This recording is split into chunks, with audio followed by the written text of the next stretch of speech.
ꯃꯌꯥꯝꯕꯨ ꯑꯍꯥꯟꯕꯃꯛꯇꯗ ꯃꯈꯜ ꯃꯊꯦꯜ ꯃꯅꯤꯄꯨꯔ ꯐꯨꯜ ꯁ꯭ꯇꯣꯔꯤ ꯀꯂꯦꯛꯁꯟꯅ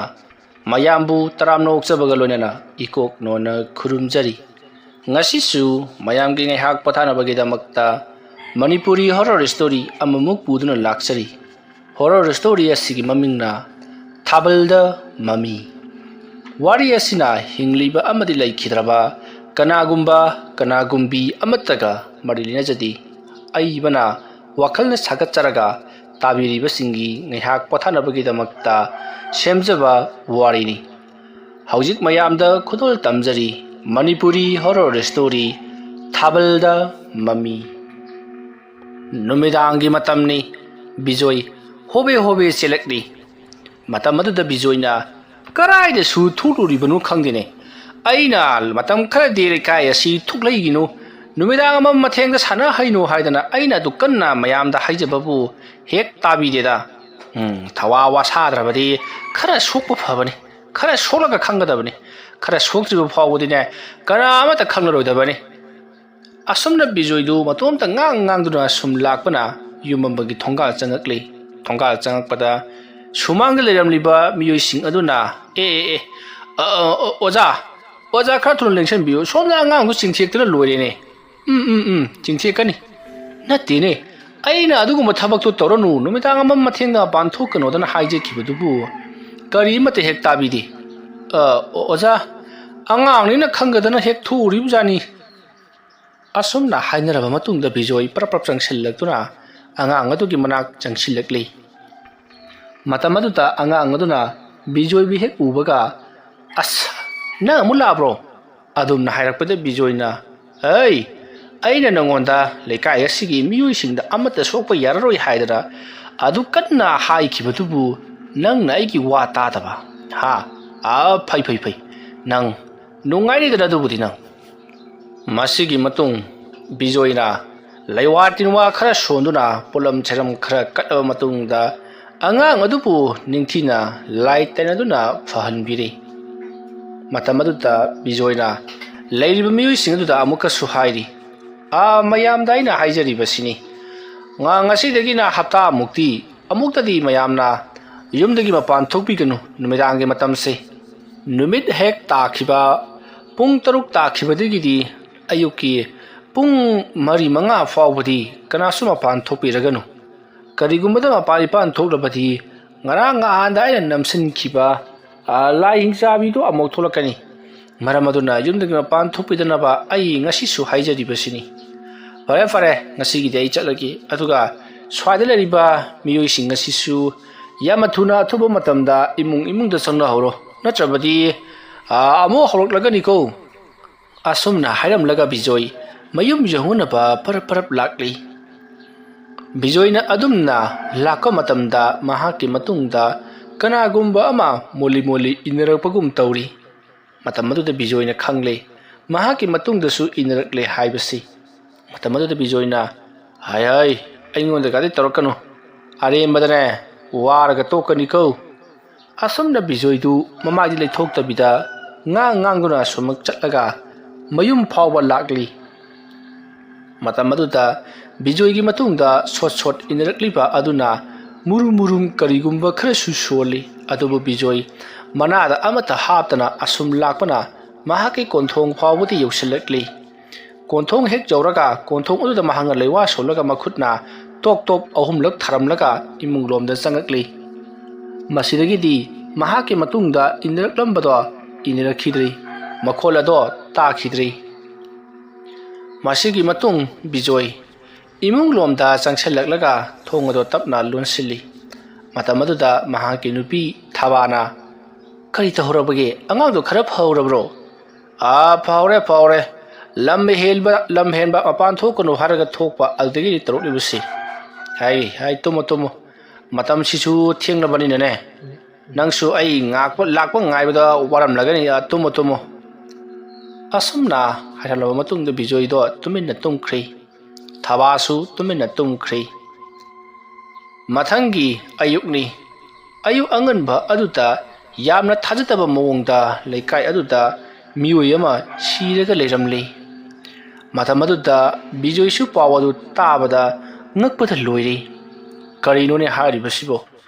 ꯑꯩꯅ ꯂꯥꯏ ꯇꯩꯅꯕꯗꯒꯤ ꯀꯔꯤꯁꯨ ꯇꯧꯔꯛꯈꯤꯗ꯭ꯔꯕꯅꯤ ꯂꯩꯀꯥꯏ ꯑꯁꯤꯗ ꯑꯩꯅ ꯍꯞꯇꯥꯃꯨꯛꯇꯤ ꯃꯄꯥꯟ ꯊꯣꯛꯄꯤꯒꯅꯣ ꯍꯥꯏꯕꯗꯨ ꯂꯝ ꯑꯁꯨꯛ ꯌꯥꯝꯅ ꯍꯦꯜꯂꯤꯕꯁꯤꯕꯨ ꯀꯔꯤꯒꯤꯅꯣ ꯍꯥꯏꯗꯨꯅ ꯃꯍꯥꯛ ꯌꯥꯝꯅ ꯁꯥꯎꯅꯤꯡꯂꯤꯕꯅꯤ ꯑꯗꯨꯒ ꯂꯩꯀꯥꯏ ꯃꯤꯌꯥꯝꯅꯁꯨ ꯍꯥꯏꯅꯔꯤ ꯑꯃꯥꯏꯕ ꯕꯤꯖꯣꯏꯅ ꯌꯨꯝꯗꯒꯤ ꯃꯄꯥꯟ ꯊꯣꯛꯄꯤꯒꯅꯨ ꯑꯋꯥꯐꯝꯗ ꯇꯥꯒꯅꯤ ꯍꯥꯏꯗꯨꯅ ꯀꯌꯥꯔꯛ ꯍꯟꯅ ꯍꯥꯏꯈ꯭ꯔꯕꯅꯤ ꯑꯗꯨꯕꯨ ꯍꯟꯕ ꯀꯧꯕ ꯂꯩꯇꯦ ꯃꯈꯣꯏꯅ ꯁꯤꯔꯕꯁꯨ ꯌꯥꯔꯦ ꯍꯥꯏꯗꯨꯅ ꯃꯄꯥꯟ ꯊꯣꯛꯂꯕꯗꯤ ꯁꯤꯖꯕ ꯇꯥꯕꯅꯤ ꯍꯥꯏꯗꯨꯅ ꯃꯈꯣꯏ ꯑꯗꯣ ꯌꯥꯝꯅ ꯆꯩꯅꯔꯤ ꯑꯁꯤꯕ ꯃꯤꯑꯣꯏ ꯑꯗꯨꯗ ꯃꯁꯤꯒꯤ ꯃꯇꯨꯡ ꯍꯧꯖꯤꯛꯇꯤ ꯁꯤꯔꯝꯂꯤꯕ ꯃꯤꯑꯣꯏ ꯑꯗꯨꯒꯤ ꯃꯊꯧ ꯃꯉꯝ ꯂꯣꯏꯅꯃꯛ ꯄꯥꯡꯊꯣꯛꯈ꯭ꯔꯦ ꯑꯗꯨꯕꯨ ꯂꯩꯀꯥꯏꯒꯤ ꯃꯤꯌꯥꯝꯅ ꯌꯥꯝꯅ ꯅꯨꯡꯉꯥꯏꯔꯝꯗꯦ ꯂꯩꯀꯥꯏ ꯑꯗꯨꯗ ꯊꯣꯛꯂꯤꯕ ꯊꯧꯗꯣꯛ ꯋꯥꯊꯣꯛꯁꯤꯡ ꯑꯁꯤ ꯅꯣꯡꯃ ꯀꯥꯡꯗꯅ ꯑꯗꯨꯃꯛ ꯊꯣꯛꯂꯤꯕꯅꯤ ꯑꯗꯨꯅ ꯂꯩꯀꯥꯏ ꯑꯁꯤꯗ ꯂꯩꯕ ꯉꯝꯂꯔꯣꯏ ꯕꯤꯖꯣꯏꯅꯁꯨ ꯐꯍꯟꯕ ꯉꯝꯗ꯭ꯔꯦ ꯍꯥꯏꯗꯨꯅ ꯃꯌꯥꯝꯗꯣ ꯕꯤꯖꯣꯏꯅ ꯇꯧꯔꯤꯕ ꯊꯕꯛ ꯑꯗꯨꯗ ꯊꯥꯖꯗꯕꯒꯤ ꯃꯑꯣꯡꯗ ꯋꯥ ꯉꯥꯡꯂꯤ ꯈꯔ ꯑꯃꯅ ꯕꯤꯖꯣꯏꯅ ꯍꯞꯇꯥꯃꯨꯛꯇꯤ ꯃꯄꯥꯟ ꯊꯣꯛꯂꯨꯒꯤꯅꯨ ꯍꯥꯏꯔꯕꯗꯣ ꯅꯈꯣꯏꯗ ꯂꯝ ꯍꯦꯟꯗꯨꯅ ꯊꯣꯛꯂꯕꯗꯤ ꯋꯥꯖꯕ ꯇꯥꯕꯅꯤ ꯍꯥꯏꯗꯨꯅꯁꯨ ꯑꯃꯒ ꯆꯩꯅꯔꯤ ꯃꯁꯤꯒꯤ ꯃꯇꯨꯡ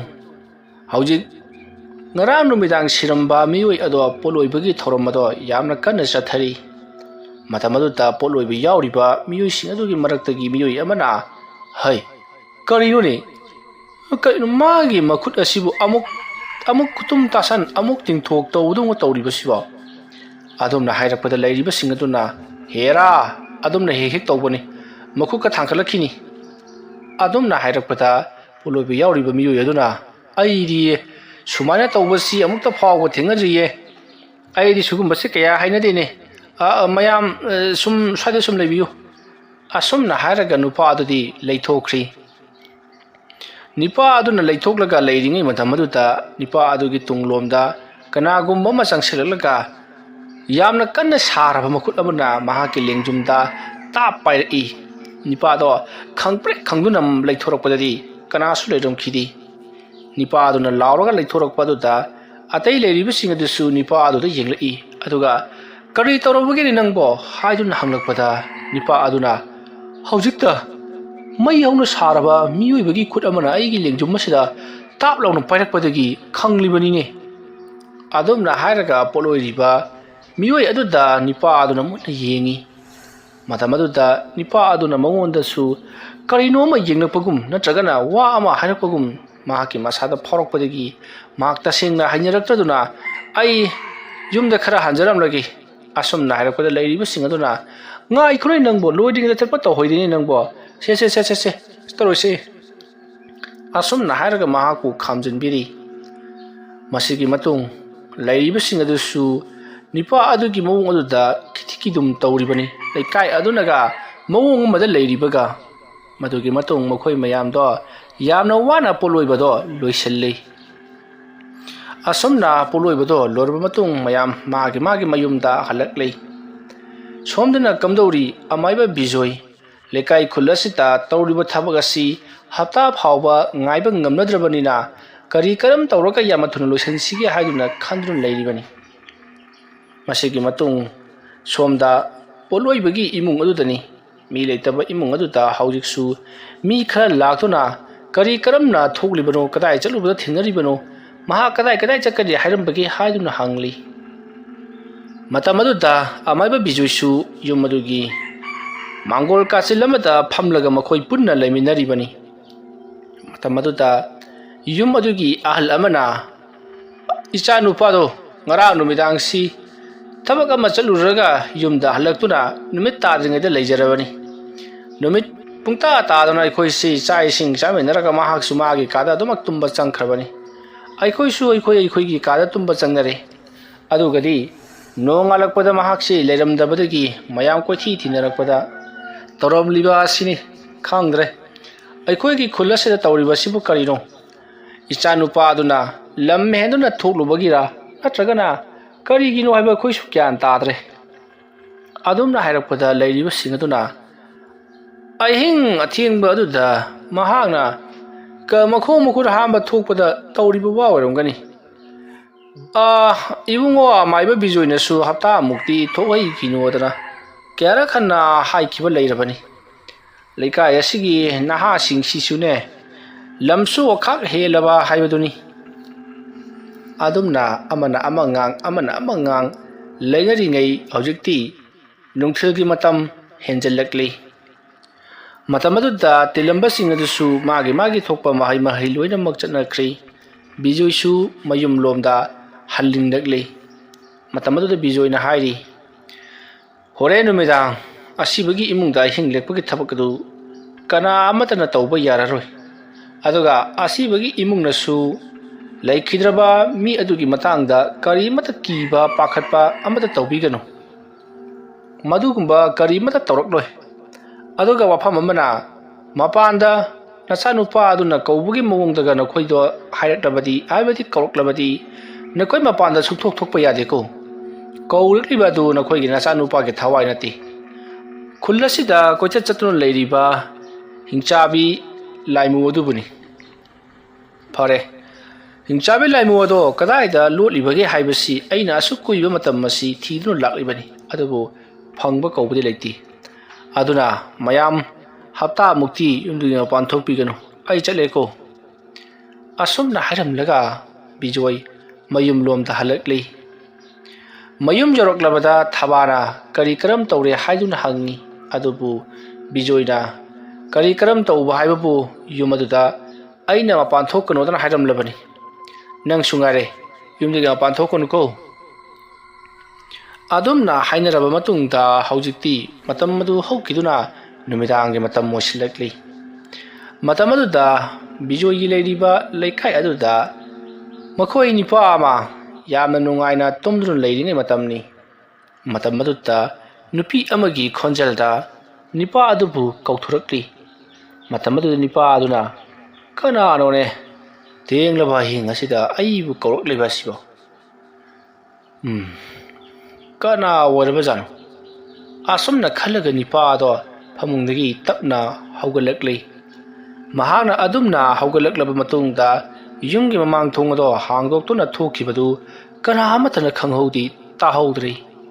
masidagi nipa aduna kana anone haiduna tholakka matamdadi nupi ama leplaga leirami nupi ama leplaga leiramba aduda nipa aduna thabalgi mangala sida nupi masa ama lepaga leiribasina kari hainingibajano ibema kari haige nangbo adumna hanglubaduda sumangda lepliba nupi aduna ai yumda hanba yamna kijare aibu onka thinbiyo adumna hairapada miyoi aduna nupi masa aduki phajaraba masak matau chum phiral charaba mong aduta hoi thinbirage aduna di kadai rakino asumna hairapada nupi macha aduna asidagi ne haiduna khummi masidagi di nupa aduna lao asumna hairaga nipa aduna nupi macha adubu puduna lakle madamaduda nupi macha aduna somda lao haduna lambi jinglibani haduna sumsingi madamadu nipa aduna ibema karino nangna aibu puribasidi mi somda tadaba leikaidani ne khulgyari ba mandirom dani nangna ibu puslibase karino ne aigi wakhalsiba asumna khalaklaga nipa ado tungmang koyeng nupi macha aduna mamangda chatli matamada nipa aduna matung handuna chenkragi mahaki mayum jongunaba mahana inariba asidi nupi macha natrai laikai asida tamrai amadi mi hale hariba lai aduni haibase maha khangakli masidagi nipa ado mayum jongunaba chenaba honarakpada maha karisu ngamdrai mahak masa khangandana masara nattabida mahak nupi adugi matungda asum inaduna chatuna leiri matamaduda nipa aduna kanna lauraga kana leibagi ai bomta kanbiyo ai kainoma tawri haiduna koilau lauri matamaduda nupi macha aduna nipa adugi manata changsilaklaga karigino adu kana lauri budubo somda lausi asumna hairaga laibung adugi manak kachil atekpa phaglang amada mahakpu phamhalli aduduga hairi karigino nahana du yamna kiri budubo kemta kiginu se hairaga nupi macha ado satkhri matamadu nipa aduna mahana leiriba jaga adudagi chongtharaklaga mahak mayum yongna chenkhinaba honaraki adubu mahak karimata ngamdri adumna leiringai khanghoduna nipa adugi mamangda nupi macha do amuk laklei nupi macha do hanta mukti mamai mamka do loinamak masamna khumtharaga laklibani nipa adudi kibana loirabani matamata nupi macha adugi mamaya do haigalakpadadi hawyong amubi gi mamai odun leiramlei mamit aduna ngangsangang ilang langna phangli maya ado launa kathoklaga ina tap tap taba makai nipa adugi maikai tamna chensilakli matamadu nipa ado chenba sungamda lawbu sungamda kanna mamit ado sangdoktuna maya launa kathoklaga lawbagi mawongda leiribani adumna leiringai mahaki maikai tamna chensilakliba nupi macha aduna nipa adugi lusamda chikri asumna chiktuna nipa adubu kudak aduta mathwai lowri madugi matung hojik nupi macha aduna nipa adubu sro laktuna chinglaga khulgi lambi mampal amada hundokri masigi matung matam madu hokri mathangi nongalakli nongalakpa aduta likai miyam punamak ngasi sumi ama siduna leiramle haiduna wa launrakli matamadu likai miyamna thokono hairaga henjanna tholiba sibu karigiro haiduna yamna saunarakli matamadu ta ahal amana ibungo bizoi amadi lairiba likai asigi miyamna budi makhoi singsi lam heli makhoi na numidang thokono hairaga tholiba si sijarage haiduna tawribane haiduna budi chairi adubu aigi wakhalda karigumba made dumak khaliye adumna ahal aduna hairakpada lairiba mayoy sing aduna karinone tadana khalibudubo haiduna hanglakpada ahal aduna mayam su amutang khallaga yeng makhoi su siba kiribani aduna mapalda kedunungda thokningba haunadi masi atamnana lai hingsabi aduna kauthoklaga hatpa mali nakhoi su khallaga yenguni kari tawugino makhoina mapanda thokadoribadubo maram sadi yumda tumgani haidun tumkhraba miyoy singna matau karamna makhoina thoklaga lai hingsabi aduda ai hatpi rodan chalugadoribano adunadi mase kauthoklaga hatpa sodan waramgani asumna ahal aduna harakliba mafam aduda mayamsu hoini chumini kauthoklaga hatpa sodan waramgani ibungo bijoi sumaina kauthoklaga hatpaduri aikoidi kraidagi khangarage maibana khoibudi moina kauthokpa ngamloi aikoina chaludragasu kauthok som halagadi aikoidi khulasta leiba ngamaroi aduna ibungo bijoina ngamnaroi hairagadi aikoi atopa ahaiba amaiba ama yengba tabani adumna hairapata bijoi khumpham khangdre masidagidi bijoina hoi kaisu kaiba leti mayama thajaba atopa khuldagi amaiba ama kaubiruro aduga khullasida tawribasi yenghanbiro aisu aigi akhango makhaidi yengdabadi nateko ai phajana yengjabani asumna mayam sing aduda hairakle masidagidi mayamna fare adubu nangse haiti haibadi nati atup maiba kharasu adubak tananingbagi wani adudi aikhoi athuba matamda atopa khuligi amaiba ma kaunaba tawsi aduna ngasi hekta ma kaurasi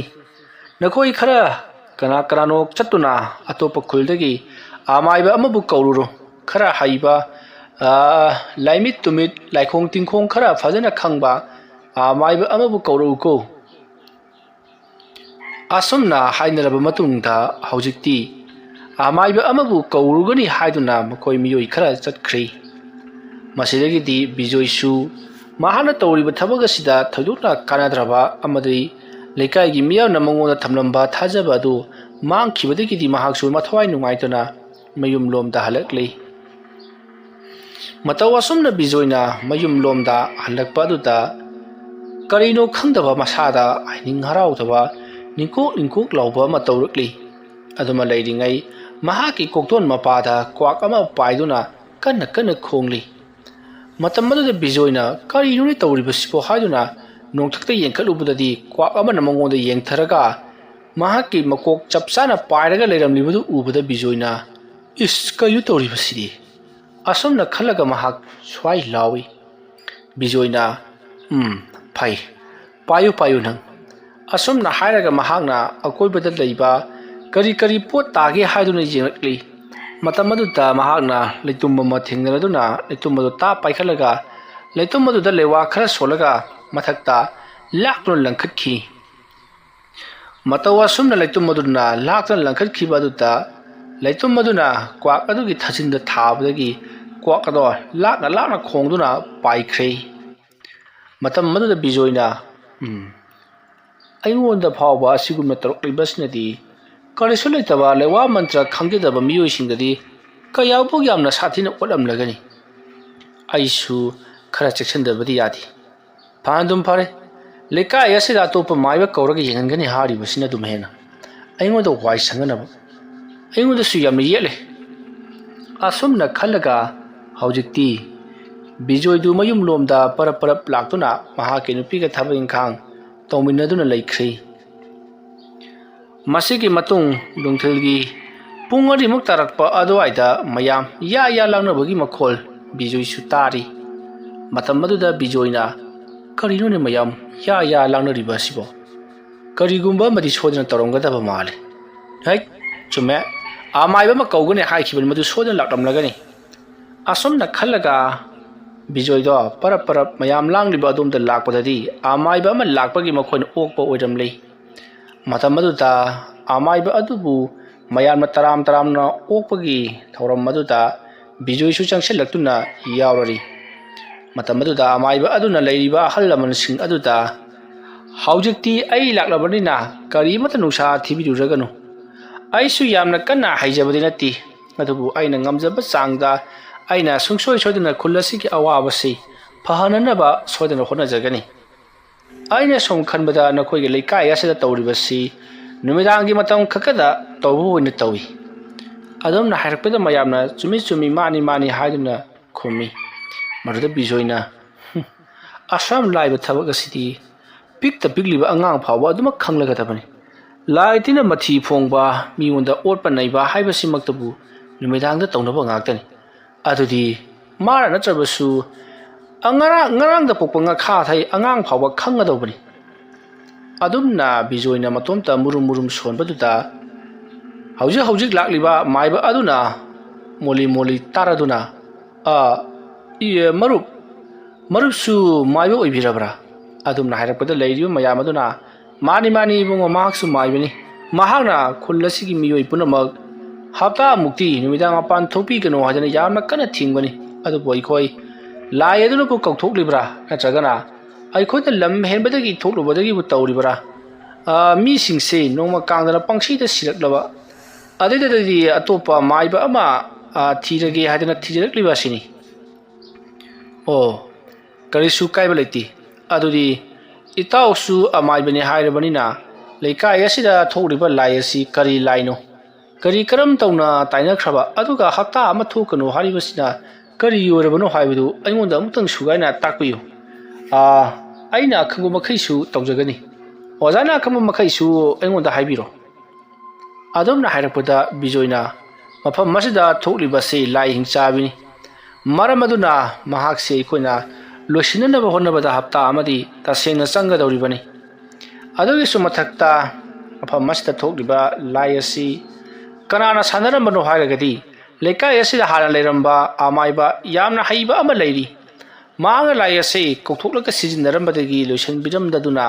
leikai gi mathang mising sokpa hauраklibani maramaduna aikoi hapta mukti mase maonda kari amata pijadabida leikai asida kana su thoktre mi amata leitre haibatu khangalaba matungda mahak soidana halan khigidoribani adugi damaktani aina hapta mukti kana soma pan thokanu haikribado adumna hairakpada lakliba amaiba aduna karino nei tauna haribadubo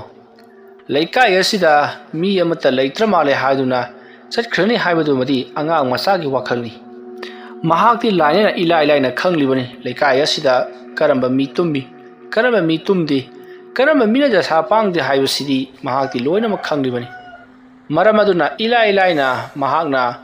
khulasida mi leiri haibase loina makhangadoribani adugi sumathakta mahakna ahing mi kauthoklaga halibasidi adumna hairakpada bijoi tumina laikre wa maka amuk tarodre matamaduda amaiba aduna makha tana hairi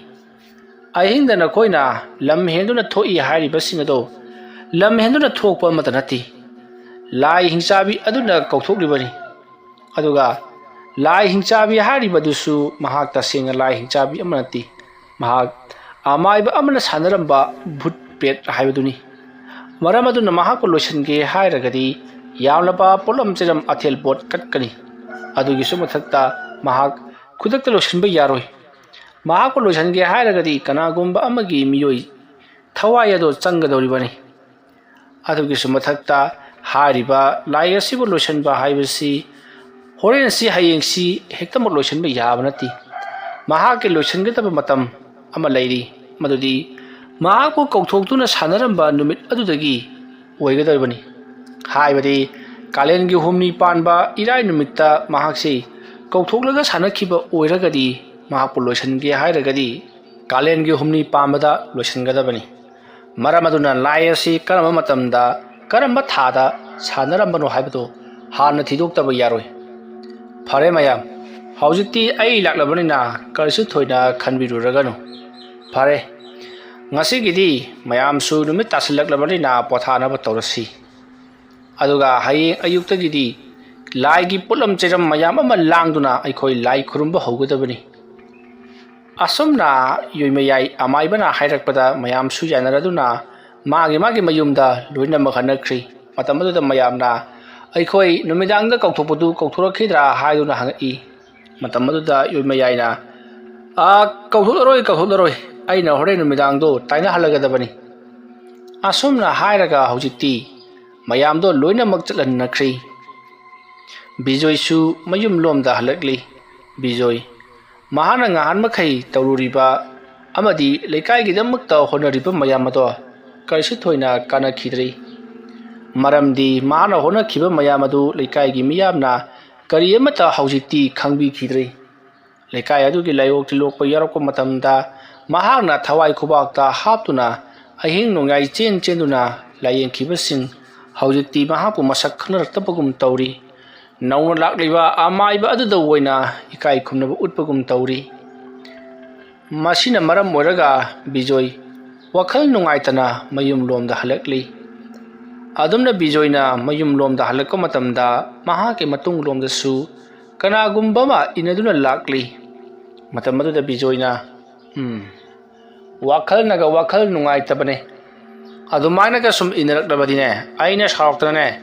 ꯉꯁꯤ ꯉꯝꯊꯣꯛꯅꯕ ꯑꯃ ꯅꯥꯏꯒꯅꯤꯀꯣ ꯑꯗꯨꯝꯅ ꯍꯥꯏꯔꯛꯄꯗ ꯇꯨꯡꯗ ꯁꯣꯠ ꯏꯟꯅꯔꯛꯂꯤꯕꯗꯣ ꯂꯩꯍꯧꯔꯤ ꯕꯤꯖꯣꯏ ꯋꯥꯈꯜ ꯅꯨꯡꯉꯥꯏꯇꯅ ꯃꯍꯥꯛ ꯀꯣꯟꯊꯣꯡ ꯆꯪꯉꯛꯇꯨꯅ ꯁꯨꯃꯥꯡꯒꯤ ꯃꯆꯤ ꯑꯃꯗ ꯂꯦꯞꯂꯒ ꯂꯩꯔꯤ ꯃꯇꯝ ꯑꯗꯨꯗ ꯃꯍꯥꯛꯀꯤ ꯅꯨꯄꯤ ꯊꯕꯥ ꯆꯪꯁꯤꯜꯂꯛꯂꯒ ꯀꯔꯤꯅꯣ ꯇꯧꯔꯤꯕꯗꯨꯕꯣ ꯂꯥꯛꯂꯒ ꯏꯃꯨꯡ ꯆꯪꯒꯦ ꯂꯩꯇꯗꯅ ꯁꯨꯃꯥꯡ ꯃꯁꯤꯗ ꯂꯦꯞꯄꯒ ꯎꯡꯉꯒ ꯂꯩꯔꯤꯕꯗꯨꯕꯨ ꯀꯩꯗꯧꯔꯒꯦ ꯂꯥꯛꯑꯣꯁꯦ ꯑꯁꯨꯝꯅ ꯍꯥꯏꯔꯒ ꯄꯔꯞ ꯏꯃꯨꯡ ꯂꯣꯝꯗ ꯄꯨꯁꯤꯟꯈ꯭ꯔꯦ ꯃꯁꯤꯒꯤ ꯃꯇꯨꯡ ꯕꯤꯖꯣꯏꯅ ꯊꯕꯥꯗ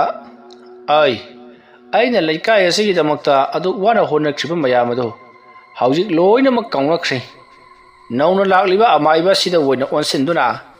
ꯑꯃꯨꯛꯇꯣꯏꯕ ꯃꯌꯥꯝꯅ ꯋꯥꯍꯪꯕꯨ ꯍꯪꯕꯋꯣ ꯊꯥꯕꯨ ꯊꯥꯒꯠꯄꯋꯣ ꯇꯧꯁꯅꯨ ꯑꯃꯥꯏꯕꯁꯤꯗꯤ ꯃꯤꯇꯣꯞꯅꯤꯗꯣ ꯅꯣꯡꯃ ꯅꯠꯇ꯭ꯔꯒ ꯅꯣꯡꯃꯗꯤ ꯃꯍꯥꯛ ꯁꯣꯏꯗꯅ ꯆꯠꯈꯤꯒꯅꯤ ꯃꯇꯝꯗꯨꯗ ꯑꯩꯉꯣꯟꯗ ꯑꯃꯨꯛ ꯇꯥꯔꯛꯈꯤꯅꯤꯗꯅ ꯐꯩ ꯈꯪꯒꯅꯤ ꯃꯇꯝꯗꯨꯗ ꯑꯩꯗꯤ ꯍꯩꯇ꯭ꯔꯦ ꯑꯩꯗꯤ ꯈꯪꯗ꯭ꯔꯦ ꯑꯗꯨꯅ ꯑꯃꯥꯏꯕ ꯑꯗꯨꯗ ꯑꯣꯏꯅ ꯌꯦꯡꯂꯨꯔꯣ ꯍꯥꯏꯕ ꯇꯥꯕꯅꯤ ꯑꯁꯨꯝꯅ ꯕꯤꯖꯣꯏꯗꯨ ꯌꯥꯝꯅ ꯁꯥꯎꯅ ꯋꯥ ꯉꯥꯡꯂꯤ ꯃꯁꯤꯒꯤ ꯃꯇꯨꯡ ꯃꯇꯝ ꯑꯗꯨ ꯍꯧꯈ꯭ꯔꯤ ꯂꯩꯀꯥꯏ ꯃꯤꯌꯥꯝ ꯄꯨꯝꯅꯃꯛ ꯉꯁꯤꯅ ꯀꯔꯤ ꯊꯣꯛꯂꯒꯕ ꯈꯜꯂꯨꯕꯗ ꯌꯥꯝꯅ ꯃꯤꯄꯥꯏꯅꯔꯤꯕꯅꯤ ꯅꯍꯥꯟ ꯃꯈꯩ ꯕꯤꯖꯣꯏꯅ ꯌꯨꯝꯗꯒꯤ ꯃꯄꯥꯟ ꯊꯣꯛꯀꯅꯨ ꯍꯥꯏꯗꯨꯅ ꯊꯣꯛꯅꯔꯨꯗ꯭ꯔꯕ ꯃꯌꯥꯝ ꯑꯗꯣ ꯍꯧꯖꯤꯛꯇꯤ ꯑꯃꯥꯏꯕ ꯕꯤꯖꯣꯏ ꯅꯠꯇꯕ ꯑꯇꯣꯞꯄ ꯑꯃꯥꯏꯕ ꯑꯃ ꯂꯥꯛꯂꯕꯅꯤ나 ꯌꯨꯝꯗꯒꯤ ꯃꯄꯥꯟ ꯊꯣꯛꯄꯁꯨ ꯌꯥꯔꯒꯅꯤ ꯍꯥꯏꯗꯨꯅ ꯃꯈꯣꯏ ꯌꯥꯝꯅ ꯍꯔꯥꯎꯅꯔꯤꯕꯅꯤ ꯑꯁꯨꯝꯅ ꯇꯧꯗꯨꯅ ꯃꯇꯝ ꯑꯗꯨ ꯍꯧꯈ꯭ꯔꯤ ꯅꯨꯃꯤꯠ ꯑꯗꯣ ꯅꯣꯡꯁꯨ ꯅꯣꯡ ꯃꯪꯉꯤ ꯑꯗꯨꯒ ꯅꯨꯡꯁꯤꯠꯁꯨ ꯀꯟꯅ ꯁꯤꯠꯂꯤꯕꯅꯤ ꯃꯁꯤꯒꯤ ꯃꯇꯨꯡ ꯏꯀꯥꯟ ꯀꯥꯟꯗꯅ ꯅꯨꯃꯤꯗꯥꯡꯒꯤ ꯄꯨꯡ 9 ꯈꯔ ꯍꯦꯜꯂꯛꯄ ꯑꯗꯨꯋꯥꯏꯗ ꯅꯣꯡ ꯍꯩꯊꯔꯛꯂꯤ ꯅꯣꯡꯒ ꯆꯨꯕꯒ ꯃꯌꯥꯝꯗꯣ ꯀꯅꯥꯁꯨ ꯃꯄꯥꯟ ꯊꯣꯛꯅꯈꯤꯗꯦ ꯑꯗꯨꯕꯨ ꯉꯁꯤ ꯃꯈꯣꯏꯅ ꯑꯇꯣꯞꯄ ꯈꯨꯜ ꯂꯩꯀꯥꯏꯗꯒꯤ ꯀꯧꯔꯨꯔꯤꯕ ꯑꯃꯥꯏꯕ ꯌꯣꯏꯃꯌꯥꯏꯗꯤ nong marak aduda mapanda thoroklaga mahak lewa khara sonduna leikai adukidamakta karinoma yamna kada tauri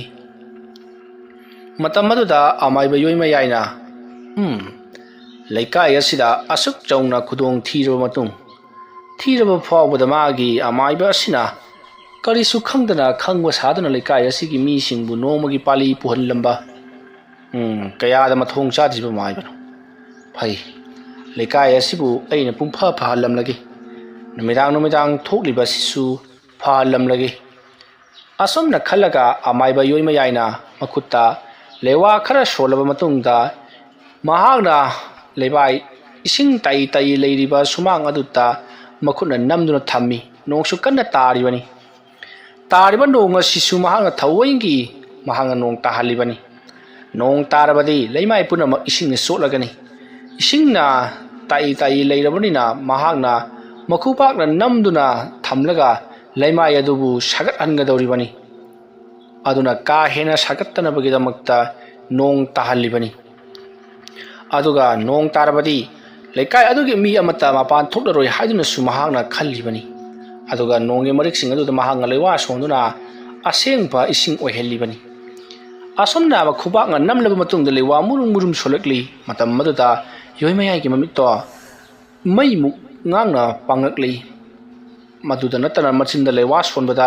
maya dagi maiku wang kamthurukli bani mahaki makuna leimaida yamna kana namlaba matungda mahagna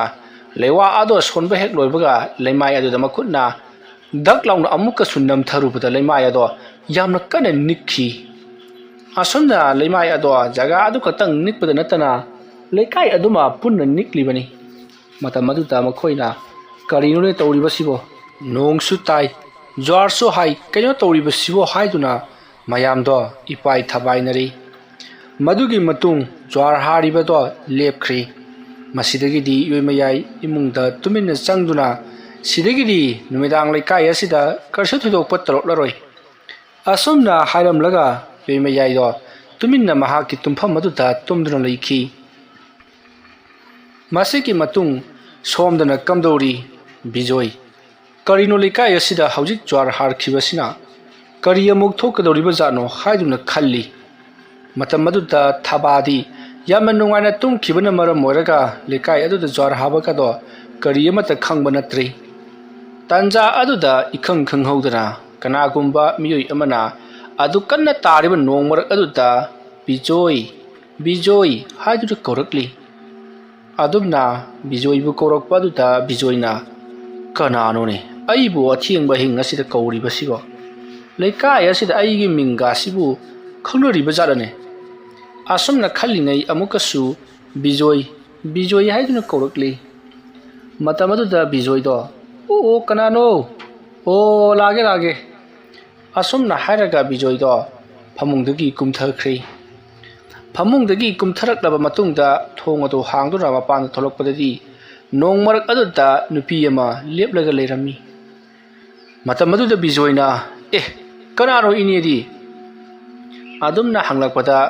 sumangda lepliba aduna ibungo bijoi aigi su nupado karino matawduna lehore amuktang chatlaga yengbirabadi khangaroi ai ibungo bijoi bu nongmaraga sita kauba lakcharibani ai yamna wana lakcharibani amuktang di chapi yusine ko adumna hairakpada bijoina hoi kari tawbagi chatani agi mayam gidamakta leirabani aidi ai imungdagi kai kiramta lokthok charukhige yarane da ibungo bijoi adumai adumak chatkrasi isudo tharo onna lehoraba katang thohanjanini ine aigi khaw mayomdu mayarok chagadi yadaba khara leiri adunani ai amutang changjarukhige asumna hairaga bijoi do imungda parap changi aduga mahaki khawdu bu krai leikhrabu chanu haiduna withi thiraklaga khawdo ta paikatuna yansallaga mahana pana thokki haiduna torokpada wakhalama khanglak laklei masidagi di bijoi yama thunwa panda chen thorokpa matamdadi haujing mahana ukhiba nupi ado leiramdri matamadu bijoina adu kana tariba nongmar adu da mahak sumang rom da chen tharaklaga hai kai tobagi cheli ha kai tobagi cheli ge ba nang bo ina tanaragli basi kuirabani narin lerabadi tholong ne amai ba bijoi ai bu kana no haiba khangan gi tholong ne asum na hairaga bijoi na akoi badu da koilei leidu na jingli masidagi bijoi na acha cha ta helak chaida hojik ti da ta phao ba yara badu da ai si bhab taman da ba hai badu ni ma na chang khinu khasi hairi ngai da ai na bhab ta ba yara ban na pang gi da ko bijoi asum na wakhal khandru leiring ngai bijoi gi matung lomda kana gumba ma changsilakpagi sawum phangbadagi bijoi na tungda lai asum na harga bijoi na khaklai lek thoroklaga makhori du da karak lawn liam salluba matamda di thabana karino tawribu du haidu na makhut to farang kan thorai bijoi na ai nang di ka do bagi pan tholai ba ha leika yesita pan thokpa yararo ya na hai khraga nang di ka do bagi pan tholai nomi adum na hairakpada thabana nang thui ba sidi kam do ba haidu na hanglakpada bijoi na ai amai ba koi ga mana jabro chango imung ga chango asum na hairaga thababu imung to hoijelakli matamadu da bijoi na phai khangani hayeng laklabadi asum na khalaga bijoi amadi thaba imung chang to na thong do lonsilli masidagi di thaba su bijoi su mujikti nung na pungchu chotlabani na makoi gi achotpa ma phimron do hongdo ko pungroi loiri asum na phiyong tu pol loraga thaba de dumak tumba changkhri aduga bijoi di tumthaba shwai yadaduna phamung adu makhong gyan tharaga dumak phamlaga leiri adubu thaba di kana gumba mana sumbagum adumak tumthakri bijoi na tawrisi yungune hawjata nungna chotkibagi masa sin me na pungsing singlabani adubu ma amuk tumthakre ni tawrisi masigi nupisi tumbam di phakhada adumna khalaga leiringai amukasu bijoi haiduna koraklei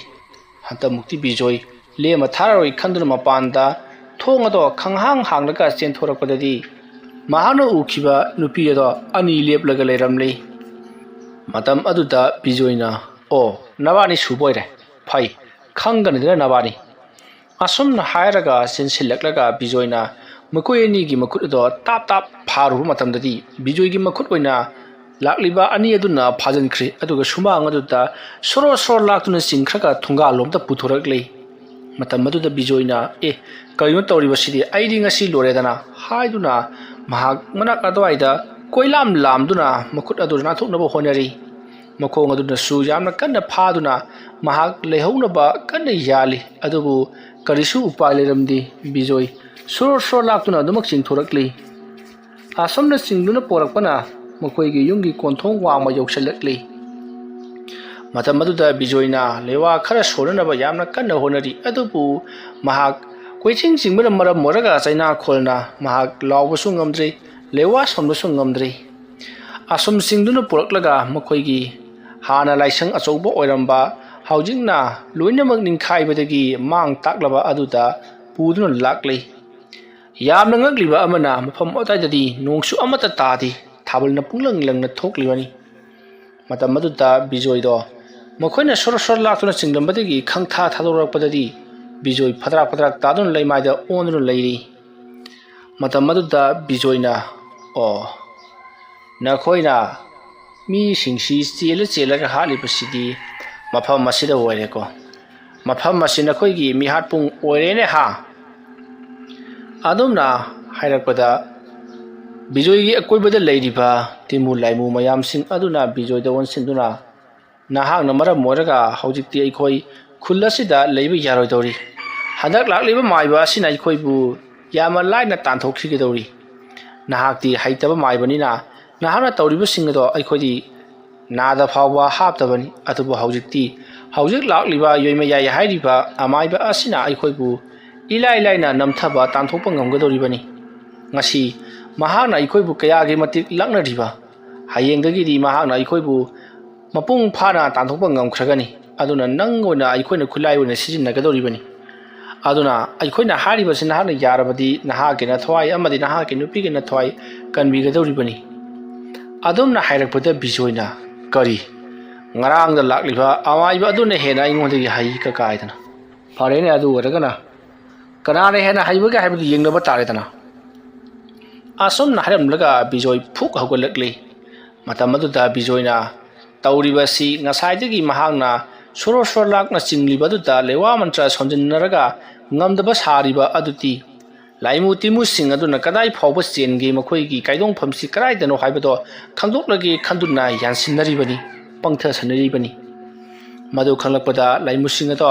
kari torkadoribano haiduna khallaga leiri aduma leiringai matam maduda yoimayai sumafam maduda yauksallakli matam maduda yoimayaina o mafamdu khangdabra adumna hairakpada bijoina hoi khangle tu mafam masidari hajikta swada leramani kai kai chanakre adubu makhoigi mafam oribani mafam masidagi hendokdone makhoi kedumga chatloi adumna hairakpada yoimayaina karisu khalurakano aikhodina thokpa tawragadabani hawjikti asomna haraga yoimayai lewa khara sonduna manak adaida tariba una wana khara khomjellaga mahangna akoibaduda saikhairi tawriba si ngasai khul aduda yoimayai na lakko matamda bijoiga mabani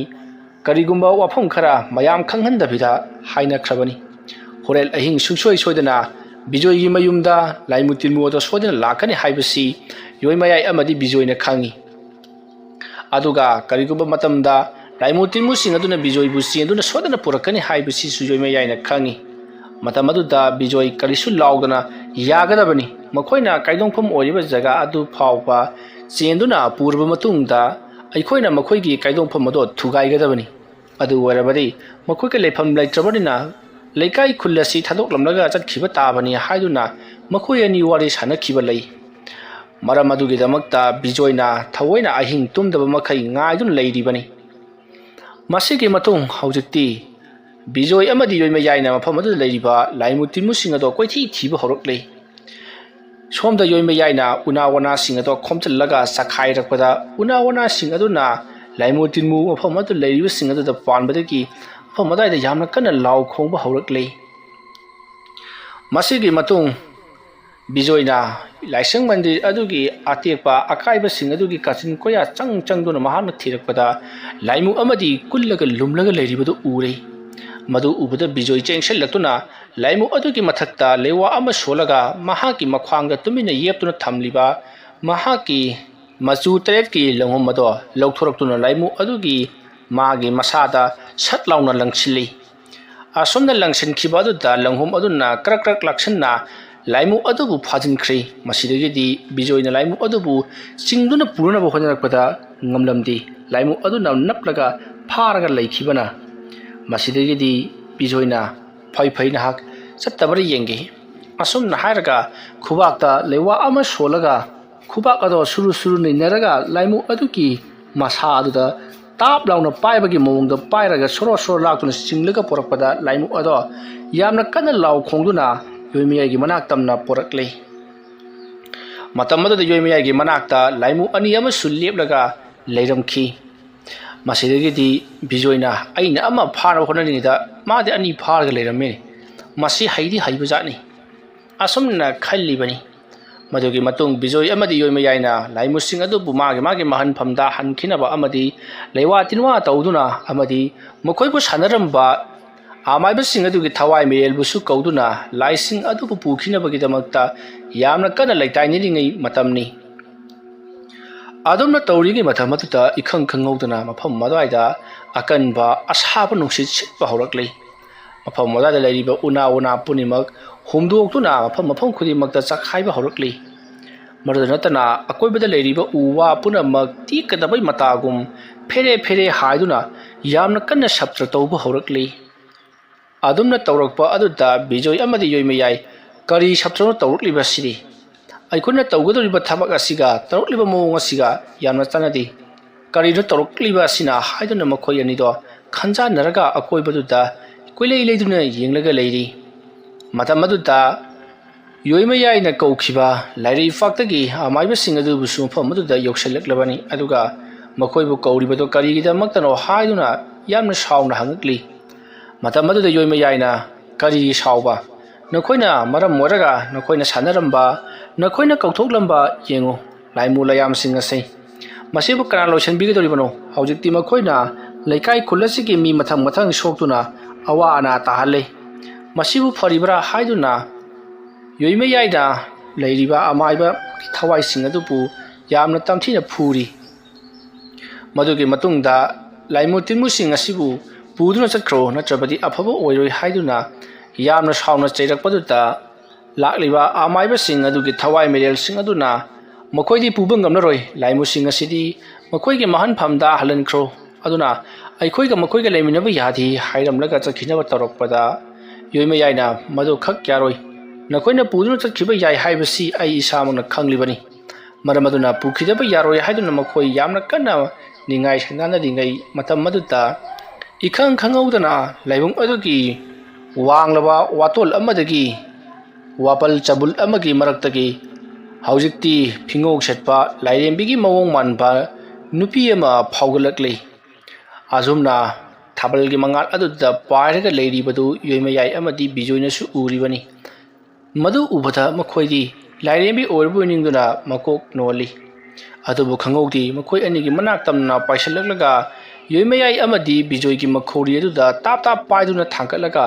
लाक्तुना लंखाइरकपदा बिजोइसु हौजे हौजिक लेरिबा अतेकपा cheeky फगलांग अमदा फुजिन्दुना लेमाइदा उपसिन्दुना तारी योइमयाइसु अदुमंगाई फुजिन्दुना लेमाइदा तारी अदुमना ताबा अदुदा बिजोइ अमदी योइमयाइदो मखोइ नाबना वाबना सुलोइरबनी मसिदगिदी योइमयाइदो तपना हौगलकलगा बिजोइदा बिजोइ अवा अना थिरनु हौगलो असुमना हाइरगा मकुट पाइदुना चिंखली बिजोइदो तुरोइ ngaroi lepli masado yamnu haribani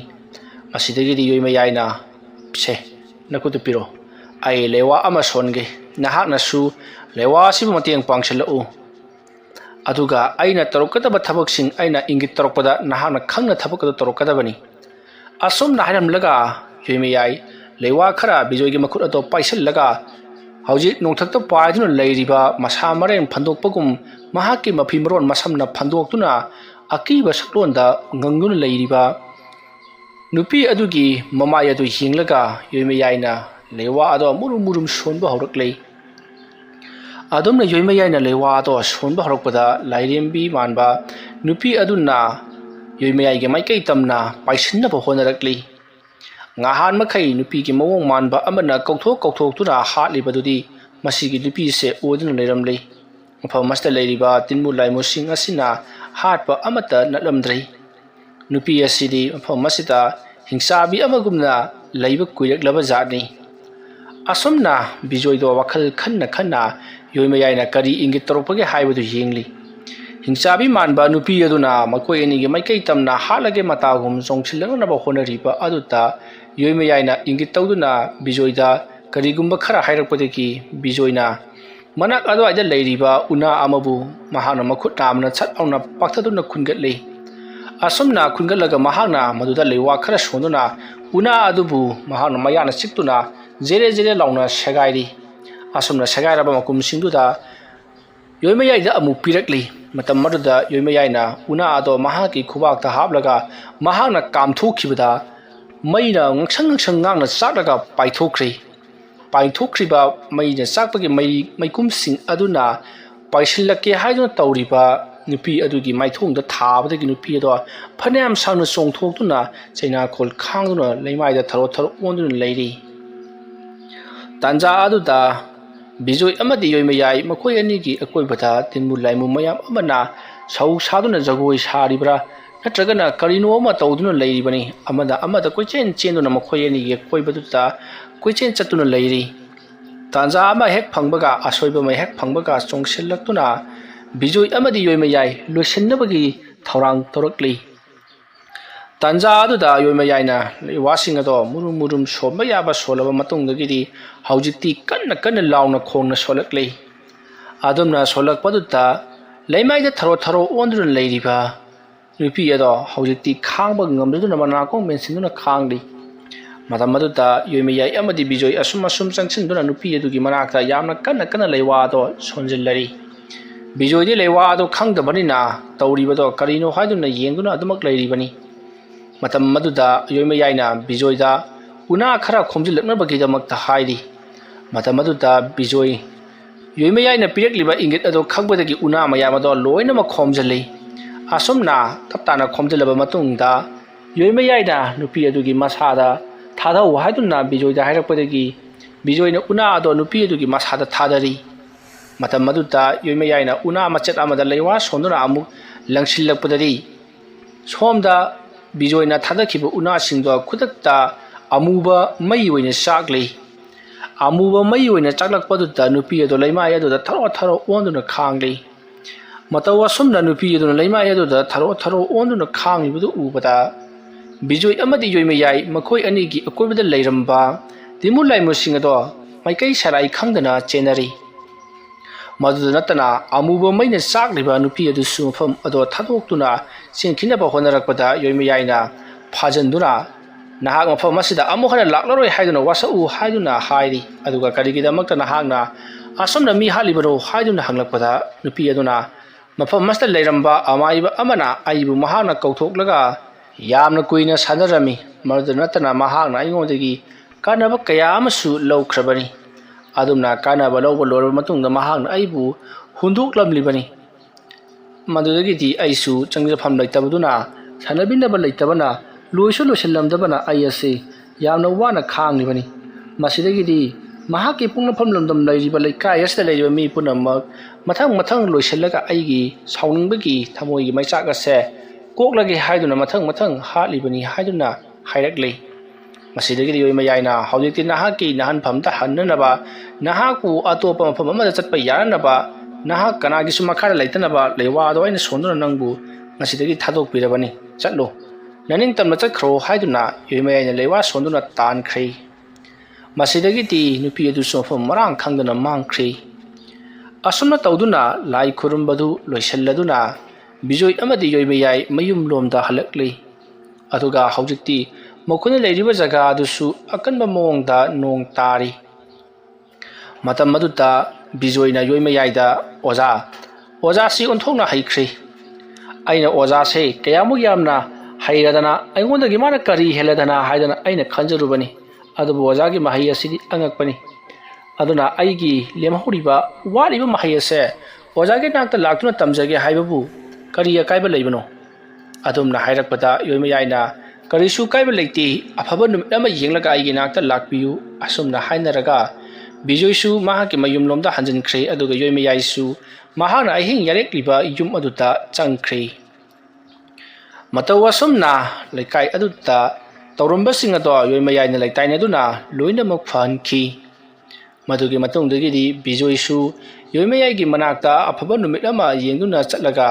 महाकी वालिबा महै अदो तमननबगिदमक्ता चटपा हौखि मतौ असुमना मिसी मिना अमदी तमनबा अकी अखंगना ngamnaba लैकाय अदो हौजिकति पुनमक फख्रि मयाम नुमिदांगदा थाबल जेंबा थोकपगादो फंखिदबा कुइरबनी अदुबु हौजिकति नुमिदांग थाबलगी मंगालदा हकचत लांगबगादो फंगजदुना इंगना सिंगा नुंगाइना पानख्रि वारी असि मतांग असिदा लोइसनजरी आइना वारी असि पाथोकचरप मतमदा सोइखे लानखिबा यावरबसु ताबिरिबा पुनमकना पुक्चल Chowna ngakpigani ngasigidamakadi mayambu aroibada amuka hanna khurumjari।